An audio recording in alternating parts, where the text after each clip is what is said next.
9h30, 11h sur Europe 1.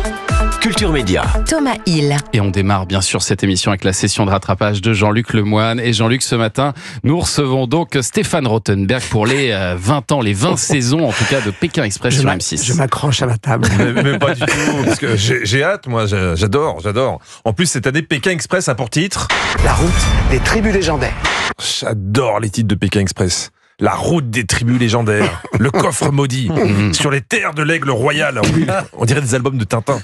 C'est un peu ça. Ouais, c'est vrai. T'as jamais la route des paysages un peu moches ou sur les traces de la grande tourista. Alors que Dieu sait. Alors que la vérité, ça serait ça. Hein. Alors comment résumer la riche carrière de Stéphane ? Il y a tellement de choses à dire que le plus simple, c'est qu'il le fasse lui-même. C'était dans le Buzz TV de Damien Canivez. Bonjour à tout le monde. Voyager et manger, c'est résumer ma vie en peu de choses. Mais... c'est pas faux. Voilà, c'est ça. C'est ça la vie de Stéphane, un billet d'avion et flunché. Et s'il y a double ration de frites, il peut demander l'asile politique. Évidemment, on retient ces deux gros cartons, Pékin Express et Top Chef, mais là, on demandait à Stéphane s'il se verrait dans une autre émission en tant que candidat, comme Danse avec les stars, par exemple. Ah. Et si l'équipe de danse, l'équipe de je peux pas faire l'amour est dans le pré, je suis pas agriculteur. Ah oui. Mais le bachelor, le Golden Bachelor. Oui, quand l'intervieweuse sur votre propre précisait que tu pourrais pas faire le bachelor, mais peut-être le Golden Bachelor, ça te fout un petit coup de pelle quand même. Hein. Ça fait mal. Mais c'était pas méchant car tout le monde aime Stéphane. Il est très populaire et il le sait. Dans la rue, moi, les gens qui viennent me voir, ils sont plutôt sympas. Donc, moi, j'ai l'impression que les gens m'aiment bien. Alors, ça se trouve, il y a plein de gens qui me vomissent dessus. Vous allez être content, Stéphane. Vous allez être très content. Comme vous ne les connaissez pas, Thomas a tenu à ce qu'on trouve les gens qui vous vomissent dessus. Eh oui, ils arrivent. Non, je plaisante. On n'a trouvé personne. Et pourtant, on a cherché. Hein. Je suis juste tombé sur cette dame qui, à Ouest France, ne vous a pas ménagé en dressant votre portrait. Vous êtes un homme discret, humble, dynamique, aventurier, endurant, motivé, persévérant, ouvert, proactif. Merci, c'est plutôt gentil. Excusez-moi, c'est plutôt gentil. C'est tout ce que vous avez trouvé à dire, Stéphane. À part vous faire un massage body-body, je vois pas ce qu'elle pouvait faire de plus, la dame.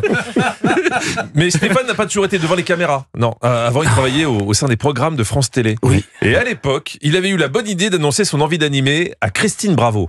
Je le dis à Christine, qui me regarde avec accablement et qui me dit mais Stéphane, tu n'as aucun charisme. Ah, c'est bien. C'est vrai. Tu n'as aucune chance. Bien Mais elle a dit. Ah ouais. Je vais vous faire une révélation. Elle m'a dit exactement la même chose. Non, c'est vrai. Ah bah quand on a un petit coup de mou, on peut toujours compter sur Christine. Petit conseil quand même, hein, ne la prenez jamais au téléphone quand vous êtes au bord de la fenêtre au 12e étage. Oui, voilà, c'est juste ça. Mais elle est tellement sincère, ça fait tellement plaisir. Oui. Peut-être un peu trop. Ça serait bien, il faudrait quand même lui mettre un filtre de temps en temps. Mais revenons à Pékin Express. Est-ce qu'il y a un profil type pour participer à l'émission ? Mais à chaque fois qu'on a essayé de chercher une typologie, on se l'est pris dans le tapis. Excusez-moi, vous êtes pris quoi dans le tapis ? Normalement c'est les pieds, mais... Enfin, peut-être que Stéphane est gâté par la nature et qu'il s'est pris autre chose. Vivement Pékin Express sur les traces de l'anaconda d'M6. Ce qui est bien, c'est qu'il n'y a pas besoin d'être au top physiquement pour participer à Pékin Express. C'est pas si physique que ça. Il y a des épreuves physiques, mais on peut gagner Pékin Express sans être un athlète. On a eu 1000 exemples. 1000 exemples. Je sais, bon, pardon. Oui, c'est cette année, la nouvelle saison de Pékin Express s'appellera Sur la route des liaisons approximatives. Alors, le style Rothenberg, c'est quoi ? C'est un style faussement lisse. Derrière le sourire, il y a toujours un petit message caché. Là, dans cette interview, il expliquait que sur Pékin Express, il ne dormait pas chez l'habitant, parce qu'il ne faut pas pousser quand même. Non, il dormait à l'hôtel. Dans les grandes villes et les moyennes villes, il y a des hôtels maintenant à peu près partout. Oui. La production étant ce qu'elle est, c'est parfois des hôtels un peu économiques, mais on gère. Tu le sens, le seum derrière ce sourire, hein. Mais c'est de votre faute, Stéphane. Dans toutes les interviews, il dit qu'il est fan de Formule 1. Ah bah voilà, du coup, la prod en a profité pour le mettre dans des hôtels du même nom, hein, et tu sens qu'il en a bien ras-le-bol. Ce qui est agréable quand on voyage, c'est de découvrir la gastronomie locale. Et là, Stéphane nous vend encore du rêve. Parfois, vous tombez sur des araignées qui ont encore des petites araignées dans leur ventre. Et du coup, vous avez plein d'araignées qui vous courent sur les mains quand vous mangez le corps d'araignée. Donc c'est un peu particulier. Ouais. Vécu. Ouais. Ce qui n'arrive jamais quand vous mangez une côte de bœuf. Hein. C'est assez rare que des petits veaux vous courent sur les mains pendant que vous mangez. Sinon, il faut des grosses mains.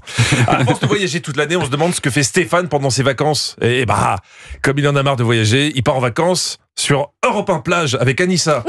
Même si j'ai rien compris à l'intro d'Anissa. Oh non. Stéphane Rothenberg, l'invité du club de l'été, et Julien Pichenet, que notre invité adore, c'est son doudou. Quelle révélation. Julien Pichenet et le doudou de Stéphane. Ravi de l'apprendre. Je rappelle la définition officielle d'un doudou, objet fétiche, en général une peluche avec une drôle d'odeur, dont on ne se sépare pas et avec lequel on dort. Je veux pas en savoir plus. À demain. Cette petite odeur de bave.